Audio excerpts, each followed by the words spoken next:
మ్యూజియాలు కేవలం పురాతన వస్తువుల నిల్వ కేంద్రాలు కాకుండా నాగరికత, సంస్కృతి, చరిత్ర, జీవన విధానానికి అద్దం పట్టే జ్ఞాన కేంద్రాలని రాష్ట్ర పర్యాటక, సాంస్కృతిక, పురావస్తు శాఖ మంత్రి జూపల్లి కృష్ణారావు అన్నారు. అంతర్జాతీయ మ్యూజియం దినోత్సవం సందర్భంగా పబ్లిక్ గార్డెన్ లోని రాష్ట్ర మ్యూజియంలో నిర్వహించిన కార్యక్రమంలో ఆయన పాల్గొన్నారు. తెలంగాణ వారసత్వ సంపదను ప్రపంచానికి పరిచయం చేసి రాష్ట్రాన్ని అంతర్జాతీయ పర్యాటక పటంలో నిలపాలని ప్రభుత్వం కృషి చేస్తోందన్నారు. చారిత్రక ప్రాంతాల్లో స్థానిక యువతకు ఉపాధి కల్పించేందుకు పర్యాటక గైడ్లకు ప్రత్యేక శిక్షణ ఇచ్చి నియామకాలు చేపడతామని, ఇందుకోసం రూపాయి 5 కోట్లు కేటాయిస్తామని మంత్రి ప్రకటించారు.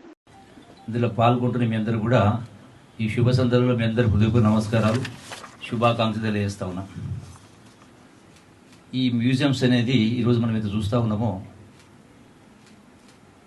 అంటే మన పూర్వీకులు వేల సంవత్సరాల క్రితం నుంచి ఎటువంటి సాంకేతిక పరిజ్ఞానం లేని సందర్భంలో, ఎటువంటి ఇన్స్ట్రుమెంట్స్, ఎటువంటి మిషనరీ లేని సందర్భంలో ఇంత గొప్ప గొప్ప కట్టడాలు, గొప్ప గొప్ప చెక్కడాలు, గొప్ప గొప్ప అంటే మన యొక్క చారిత్రక సంపద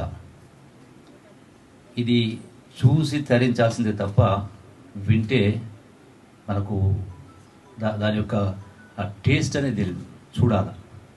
ఎందుకంటే మనం కట్టలేం, మనం నిర్మించలేం ఈ చరిత్రను. మరి ఆ చరిత్రను మనం చూడకపోతే, తెలుసుకోకపోతే, అది కూడా మన తెలంగాణ, మన రాష్ట్రంలో అవి చూడకపోతే, తెలుసుకోకపోతే మన జీవితం సంపూర్ణం కాదు అనేది నా యొక్క భావన. Life is only one. I don't believe in rebirth. So జీవితం యొక్క మకరందాన్ని ఆస్వాదించాలంటే ఇవన్నీ కూడా విని చూసి తరించినప్పుడే మన యొక్క జీవితానికి కూడా ఒక సార్థకత అనేది ఉంటుంది. మరి ఈనాటి ఈ మ్యూజియాలు అనేది ఇక పురాతన ఒక వస్తువుల నిల్వ కేంద్రాలు మాత్రమే కాదు, మన నాగరికత, మన సంస్కృతి, మన యొక్క సాంప్రదాయాలు, చరిత్ర, జీవన విధాన నిదర్శనం. ఎట్లయితే మన ఈ మ్యూజియంస్ గురించి మనం ఇంటర్నేషనల్ డే చేస్తూ ఉన్నామో, ఇక అనాదిగా మన పూర్వీకులు వచ్చినటువంటి దీంతో పాటుగా అట్లాగే మన ఆలోచనలు, మన నాగరికత, మన జీవన విధానాలు, విలువలు రకరకాలు ఉన్నాయి. ఇవన్నీ కూడా మన పూర్వీకులు వచ్చినటువంటివి ఈనాడు మనం మర్చిపోతా ఉన్నాం, కనుమరుగైతా ఉన్నాం. అందుకే ఇటువంటి కనీసం ఈ యొక్క అంతర్జాతీయ ఇటువంటి మహోత్సవాల సందర్భంలో మాత్రమే మనం చూస్తూ ఉన్నాం. అందుకే ఈనాటి మన దేశం యొక్క గొప్పతనం, నాగరికత, సంస్కృతి, సాంప్రదాయాలన్నీ కూడా ఈ యొక్క వారసత్వ సంపద.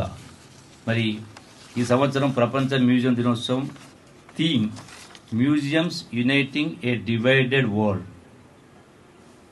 Theme of this international museums day, museums uniting a divided world. విభజిత ప్రపంచాన్ని ఏకం చేసేటువంటి ఒక మ్యూజియాలు. ఈ థీమ్ ద్వారా మ్యూజియాలు కేవలం చారిత్రక వస్తువుల ప్రదర్శన మాత్రమే కాదు, భిన్న సంస్కృతులు, సమాజాలు, తరాలు, ప్రాంతాల మధ్య వారధిగా పనిచేస్తాయని ప్రపంచానికి తెలియజేసేటువంటి సందర్భం. నేటి కాలంలో సామాజిక విభజనలు, సాంస్కృతిక దూరాలు పెరుగుతున్న పరిస్థితుల్లో మ్యూజియాలు ప్రజలను కలుపుతూ పరస్పర అవగాహన, శాంతి, సామరస్యానికి వేదికలుగా నిలుస్తూ ఉన్నాయి. మరి యొక్క ప్రపంచ వారసత్వ సంపదను రక్షించడం అనేది కేవలం ప్రభుత్వ బాధ్యత మాత్రమే కాదు, ప్రతి వ్యక్తి యొక్క ధర్మం కూడా. అట్లాగే